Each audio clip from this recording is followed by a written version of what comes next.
All right, ladies, we were watching your hitting session from your first, or your hitting video from your first hitting session. We realized a lot of you were having issues loading this tee, so we made it a little bit simpler for you.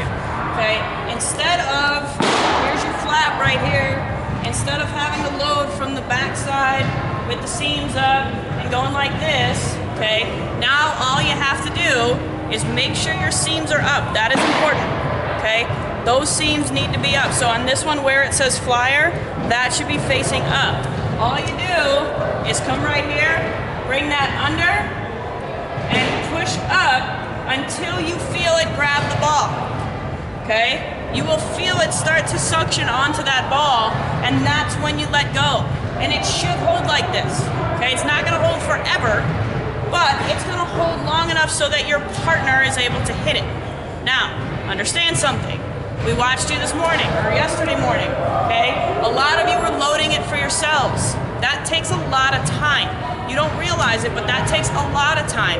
So when you load it, and now you gotta get your bat, now you gotta get set up into your position, and now you go hit, that ball's hanging there the whole time, okay? So instead of doing that, you should have a partner with you loading this up so that when it's loaded, you're ready to hit right away. So now even if it's not stuck perfectly and hanging like that, now at least it's stuck for 5 seconds or so and you can still get your swing in, okay? So make sure that you're always using this with a partner. You have it stuck in there, okay, I helped out. Olivia's gonna hit now, she swings, great. I get it reset, she's getting set up to swing. I steady, I put the ball in, seams up. She's ready to hit. She's ready to hit within a couple seconds of it. Okay, make sure that you are doing this with a partner, and now that we're loading it a little bit easier, it shouldn't be quite as bad. Okay. All right, next thing with the backspin tee is that when you're working on your inside and outside pitches, okay, we talked about that if you want to hit an outside pitch, you spin this here, okay, so you make sure that you're not casting on it, and then you're hitting here, you're lining that up with your back foot so that now it looks like an outside pitch, okay? But there's one more aspect of this that we were forgetting a little bit that morning, and that's the fact that you have to move the net, okay? You have to move this net or you're gonna kill whoever's standing behind it. So make sure not only do you have the tee set up like this, now you flip here so that when Olivia goes to hit an outside pitch, if I load it correctly, okay, she swings, pop, it's going straight into the middle of that net. It's not hitting the side of it, it's not gonna go off and hit the wall.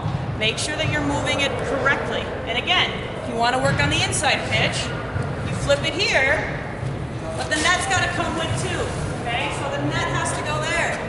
Otherwise, again, we're gonna kill each other. So here, seams up, feed it, hold, go. Now it's hitting the middle of the net. This is strictly safety, ladies. Last thing with this tee is that a couple of you, when you were hitting it, knocked it over, okay? That's not because the tee's gonna wobble a little bit no matter what you do, but when you knock it over, that's feedback for you. You should learn from that, okay? If you knocked it over, get set to hit, please. Come through slow.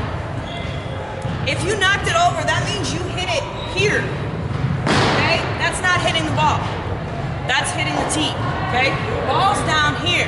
You should be hitting it there, all right? You should be aiming for where yellow meets black. That's your spot. That's middle of the ball, middle to lower half of the ball. That's what you want. So make sure that that's where you're aiming. If you knock it over, it means you are hitting too high. You gotta focus in on the ball a little bit. Okay? When you hit it in the middle, when you hit it yellow and black, you should see the ball go straight ahead. Watch this. Boom, that's a line drive. Okay? So when you're doing this, make sure you're using it correctly and not just getting flustered at the fact that you can't get it to stay in here. It's not made to sit in there for a day and a half. It's meant to stay in there for 5 to 10 seconds. So make sure that you have somebody helping you, feed it, boom, now you go.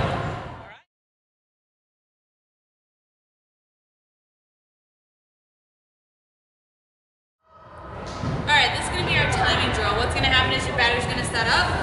You're going to have another person on the outside, and they're going to bounce the ball into your strike zone. Now, you're going to use the plates that have the colored lines. Why?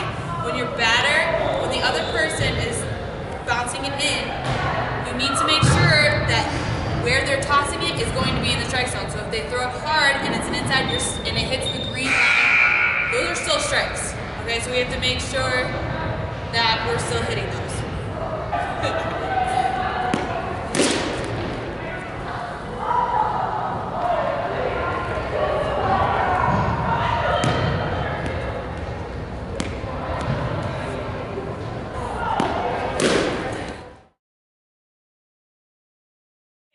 For this drill, remember, bouncers, you have the control. Okay, you have the control on whether or not you're throwing them an inside pitch, an outside pitch, a changeup, whatever you want to throw, you control that by your bounce. Okay, if you want it to be just a fastball down the middle, great. Now you're just tossing it out in front, making sure it's coming up right in between right around their torso. All right. If you want it to be a changeup, you got to bounce it a little bit closer to you and make sure it's going high, so they have to sit back, wait, and now come through on it. All right? So make sure that you understand that as the tosser, you're not just tossing and sitting there talking to your friends, you're actually making sure that they're working on all of their different pitches that they want to work on. Okay? So if I'm the tosser right here, I'm on one knee. Okay? I want 1 foot out in front, and I'll explain why in a minute. But I have the control over what pitch she gets. So if I want to give her an outside pitch, I'm throwing it out in front of her, okay, and a little bit harder so that it goes in that way. Ready? That was a pretty good inside pitch because it missed the net. So that was an inside pitch. If I want to give her an outside pitch, it's going to be a little softer, and it's going to be more towards the outside of the plate. All right, so you're here. Changeup. Now normally when I'm tossing, don't hit this, just catch it. Okay. Normally when I'm tossing it out in front of me. So I'm here, it's bouncing somewhere around here in order to get back up into the strike zone for her. If I want to throw a changeup, I need to toss it right almost even with my front toe. I'm tossing it just a baby bit in front of where my front toe is, and I'm actually tossing it harder than I would if I were just throwing regular fastballs or strikes down the middle. Because it has to go up and come back down. When it comes back down, it should land right on or around the plate. Okay? But she's gonna get set up right just as I'm normally pitching. I come here, bounce it here. That was not good. Here. She's gotta sit back and load. Now, you look at that, that was a changeup that she was a little bit early on. A little bit early, so she came through. It didn't come down quite far enough, so it went up. Okay? When they get that timing down of that changeup, they're gonna get ready, they're gonna sit back. Here. She waits. That was better. That was better. Okay? You have that control. Make sure as a bouncer that you're letting them work on everything that they need to work on. They shouldn't just be working on pitch up the middle, pitch up the middle, pitch up the middle. That's not going to help us. Make sure that you're moving that ball around. If you want to come together and the person you're working with says, hey, I want to work on outside pitches, that's great. Okay? Now you know what you're doing. Make sure that you move the net and you do everything accordingly so that you can work on outside pitches. If you're working on outside pitches, you're hoping that your bounce comes right over this corner of the plate. Okay, as it's laying down, it should be coming over this corner of the plate. If you're working on inside pitches, it should be coming over this corner of the plate. That's what you should be aiming for. Okay, make sure that when you're doing this, when you're timing, while it'll be challenging in the beginning for both the hitter and for the bouncer, once we get that down, it's really going to help us come live pitching time.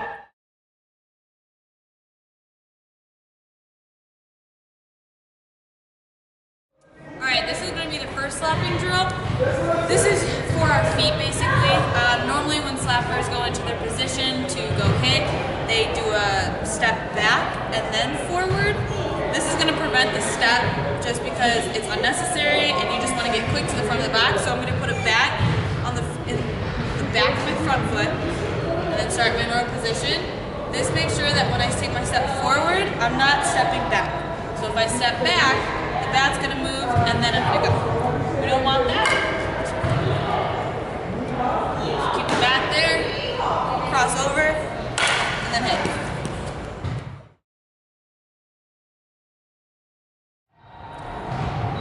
Slapping drill number 2, this one's basically just for form. So what I'm going to do, get my ready position, and I'm going to cross over, and I'm going to stay in this position.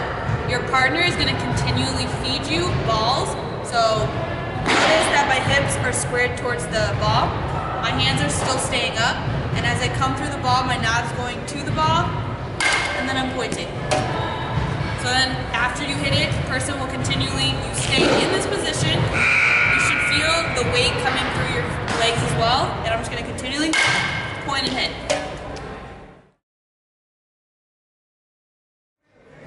Slapping drill number 3, this is to help us follow through all the way to the pitcher.